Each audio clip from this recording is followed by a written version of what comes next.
জ্বালানি সাশ্রয়ে সরকারি নির্দেশনা মেনে বেঁধে দেওয়া সময় অনুযায়ী রাজধানীর মার্কেট ও দোকানপাট বন্ধ হয়েছে। যদিও বেশিরভাগই ব্যবসায়ীর মতে দিনের বেলার খোলার সময় পিছিয়ে বন্ধের সময় না বাড়ালে ক্ষতির মুখে পড়তে হবে। আর এই সিদ্ধান্ত নিয়ে ক্রেতাদের রয়েছে ভিন্ন মত। আরো জানাচ্ছেন দীপু শিকদার।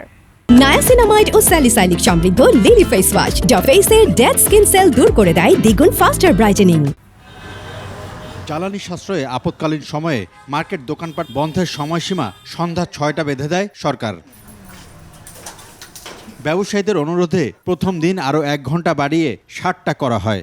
আর সেই বেঁধে দেওয়া সময় অনুযায়ী মার্কেট, বিপণী বিতান সহ নির্দিষ্ট ব্যবসা প্রতিষ্ঠানগুলো বন্ধ হয়ে যায়। ব্যবসায়ী কর্মচারীরা বলছেন, সন্ধ্যায় বন্ধের সময়টা পিছিয়ে না নিলে আর্থিক ক্ষতির মুখোমুখি পড়তে হবে। আমাদের এখন যে কাস্টমারগুলো আসে মূলত এরা কিন্তু অফিস শেষ করার পর, অফিস হওয়ার পরে সবাই বের হয়, একটু সময় পায়।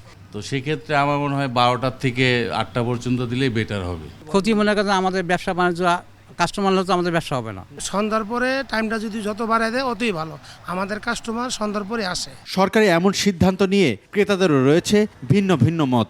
6টার মধ্যে কি বা করা যায়, দেখা যাচ্ছে দেখতেই তো সময় চলে যায়, যার জন্য 6টা খুবই খারাপ সময়। আমাদের সময়টা পাওয়া যায় অফিস টাইমের পরে, সন্ধ্যার পরে, সেক্ষেত্রে 8টা পর্যন্ত থাকলে ঠিক ছিল মনে হয় সম্ভবত। সারাদিন তো আসেই পড়ে, কেউ না কেউ আমরা শপিংয়ের যাদের প্রয়োজন সেই সময়ের ভিতরে আমরা জিনিসটা শেষ করব।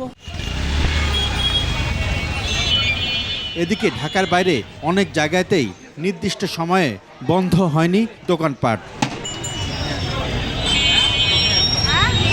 দীপু শিকদার, 21 টেলিভিশন, ঢাকা।